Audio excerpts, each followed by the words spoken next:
Hablaremos esta noche de los anteojos, concepto, objeto y visión histórica.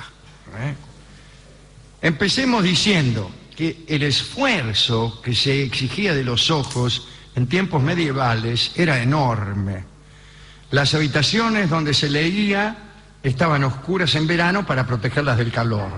En invierno también, porque se cerraban las ventanas para evitar las heladas, y los escribas medievales se quejaban continuamente de las condiciones en las que tenían que trabajar y con frecuencia anotaban sus quejas en los márgenes de los mismos libros que copiaban. Estoy pensando en este mismo momento en El nombre de la rosa, la novela de Umberto Eco. Con anterioridad en Babilonia, en Grecia y en Roma, los lectores con mala vista no tenían más remedio que hacerse leer los libros por un conocido o por un esclavo. Unos pocos descubrieron que mirar a través de un disco de piedra transparente ayudaba a ver mejor o por lo menos a apuntarle a un sitio y no andar desviando la mirada. Al escribir sobre las propiedades de las esmeraldas, Plinio el Viejo señalaba que el emperador Nerón, que era miope, solía contemplar los combates de gladiadores a través de una esmeralda. No sabemos si era para ampliar los detalles más espeluznantes de los combates o para darles un tono verdoso. La anécdota siguió contándose durante toda la Edad Media. Incluso eruditos como Roger Bacon hicieron comentarios sobre las propiedades especiales de las esmeraldas respecto al aumento de la visión. Pero muy pocos lectores disponían de piedras preciosas. La mayoría de ellos estaba condenada a realizar penosos esfuerzos. En algún momento del siglo XIII, el destino de todos esos lectores cambió, porque alguno inventó los anteojos. No se sabe bien quién los inventó, pero aquí tenemos algunos datos interesantes. El 23 de febrero de 1306, desde el púlpito de la iglesia Santa María Novella de Florencia, Giordano Naribalto predicó un sermón en el que recordaba a sus feligreses que la invención de los anteojos cumplía 20 años. En 1306 cumplía 20 años. Y después agregó, se conserva el texto, dijo lo siguiente: he visto al hombre que descubrió y fabricó un par de lentes, pero no dijo quién, o el texto lo vio pasar. No dice quién, o por ahí todos lo sabían. Bueno, chao. Hay algunos candidatos, sin embargo. Había un monje llamado Spina que hacía gafas y enseñaba a hacerlas. Quizás sea algún miembro del gremio de cristaleros de Venecia, ahí de Murano, ¿no? Por ahí se encontraron reglamentos del año 1301 y parece que ese año ya alguien los había inventado. Otros dicen que el inventor pudo haber sido un tal Salvino de Liamati, a quien una placa funeraria todavía visible en la iglesia de Santa María de Florencia lo llama inventor de los lentes, y se agrega que Dios perdone sus pecados, pero eso en otro orden de cosas. Otro de los candidatos es el propio Bacon, a quien Kipling, en un relato de sus últimos años, convirtió en testigo del uso de un antiguo microscopio árabe, ¿no?, que había llevado a Inglaterra un ilustrador.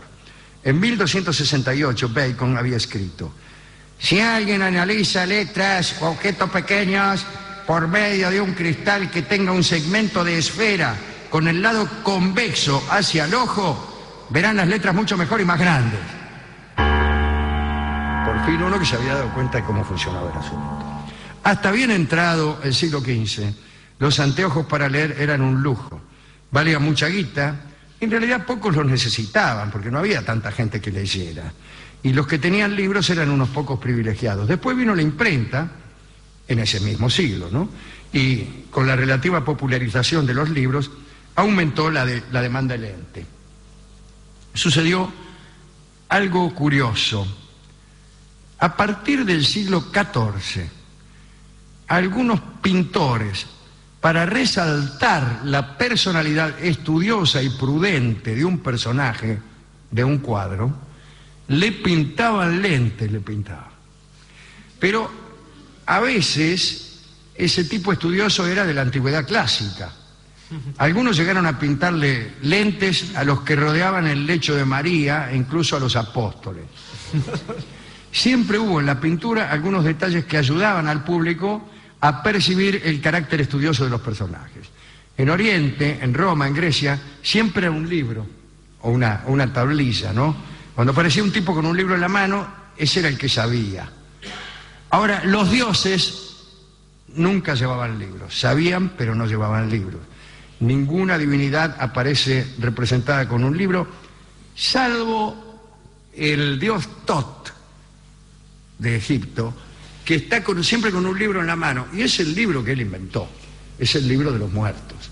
Ese famoso libro que se dice que estaba compuesto de un montón de láminas que finalmente contenían todo el saber del universo, y que dicen que alguien lo metió en una caja, y que esa caja era de acero, y que luego de acero no era, en todo caso, y con mucha suerte, era de cobre. Después lo habían metido en una caja de plata y después en una caja de oro, y que lo habían tirado al Nilo y que ahí se había perdido, que después habían recuperado ese libro y con algunas de sus páginas habían hecho el tarot, que el tarot era como un resto de aquel libro de los muertos de Tot. Y las barajas que usamos nosotros para jugar al chinchón son restos del tarot. Así que lo que en un momento era un libro que contenía todo el saber del universo, hoy son las cartas que usamos para jugar al culo sucio. Bien. Así es como progresa la cultura. Pero salvo Tot, los dioses no llevaban libros, ¿no? Porque se entendía que su saber no era adquirido, que era un saber propio de su condición de dioses, ¿no? Bien. Hay, por ejemplo, muchos cuadros cristianos donde los apóstoles llevan libros, pero Cristo no lleva libros. Hablando de figuras antiguas como Cicerón o Aristóteles, que aparecían casi siempre con anteojos en una época, los dibujaban así porque eran tipos de letras, pero parece que Aristóteles en verdad necesitaba anteojos, porque tenía muy mala vista, lo mismo que Homero, que tenía una vista tan mala que en realidad era nula. Sin embargo, fue pintado con lentes alguna vez. Tenemos una lista de escritores y artistas que tenían serios problemas con sus ojos. Lutero, Samuel Johnson, Quevedo, Dante Gabriel Rossetti, Don Miguel de Unamuno, Borges. Dice el poema de los dones, ahí en El Hacedor, ¿no?, escrito por Borges, dice: nadie rebaje a lágrima o reproche esta declaración de la maestría de Dios, que con magnífica ironía me dio a la vez los libros y la noche. Difícil el tercer verso. El segundo verso: nadie rebaje a lágrima o reproche. Son endecasílabos, ¿no? Pero fíjese qué raro este endecasílabo. Esta declaración de la maestría. Hay que esforzarse para ponerlo en endecasílabos, y más cuando el verso continúa con su sintaxis sin respetar el corte del verso. Dice: esta declaración de la maestría de Dios, que con magnífica ironía. O sea, si usted quiere señalar a propósito el endecasílabo, tiene que decir esta declaración de la maestría. No puede decir esta declaración de la maestría, no, porque le va a sobrar. Bien. Borges era el director de la Biblioteca Nacional y era ciego, estaba rodeado de libros y se supone que no podía leerlos. Contaré para terminar un episodio inverso de alguien que estaba condenado a ver y a ver demasiado. Lamia era una doncella oriunda de Libia, hija de Belo. Zeus la había amado y se había unido a ella, por decirlo así, ¿no? Pero cada vez que Lamia daba a luz un hijo, Hera, la mujer de Zeus, siempre celosa, si las arreglaba para hacerlo morir.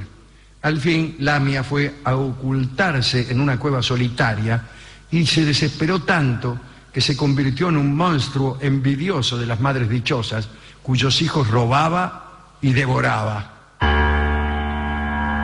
La diosa Hera, para extremar la persecución, privó a Lamia de cerrar sus ojos para que no pudiera dormir. Entonces Lamia no podía dejar de ver, pero Zeus, compadecido, le concedió una gracia: quitarse los ojos y volver a ponérselos a voluntad. Bueno, es verdaderamente una gracia, sí señor. Me imagino a sujetos poco escrupulosos como los que conocemos nosotros, sacándose los ojos en las pizzerías, poniéndose en los bolsillos, y haciendo no es para jugar, chiste señor. todo el tiempo. Bien. Parece que en algunos momentos, para prodigarse oscuridad, Lamia dormía teniendo los ojos a su lado, supongo que en un vaso, ¿no? En esos momentos era inofensiva, pero otras veces, con los ojos puestos, andaba día y noche sin dormir, espiando a los niños para comérselos. Otra cosa que apareció después y que no figura en este relato es la lente de contacto, el anteojo invisible, que lejos de constituirse en un lujo o en un signo de erudición, los anteojos vinieron a ser una especie de estorbo estético. Entonces las personas resolvieron disimular la necesidad de usarlos, bueno, como si la miopía fuera un menoscabo de la dignidad personal, y entonces se fabricaron los lentes de contacto. Yo particularmente uso lentes de contacto y anteojos visibles, los dos al mismo tiempo, para ver más, o para ver al mismo tiempo cosas diferentes, como leer textos polisémicos. Claro. Bien. Hemos ido a la discoteca buscando tangos con anteojos y no hay. Los anteojos no han tenido mucha suerte ni han sido dignificados por el uso en los poemas y al menos no en los tangos, ¿no? Lástima, porque anteojos rima convenientemente con labios rojos. Por ejemplo, el fulgor de tus anteojos y tus dulces labios rojos. Esas descripciones horrorosas de los tangos, ¿no? Los tangos son maravillosos hasta que describen a la persona amada, porque entonces son boleros. Bueno, el discotecario no tenía discos de anteojos ni de dificultades visuales, salvo uno que se refiere a una especie de duda acerca del diagnóstico, ¿no? Y que es un lindo balsecito que se llama Yo no sé qué me han hecho tus ojos. Es eso, bueno. Y escucharemos Yo no sé qué me han hecho tus ojos en una grabación que hemos hecho con Natalia Lobo y con Federico Miraghi, un conjunto y un coro también. Yo no sé qué me han hecho tus ojos, este balsecito de Canaro.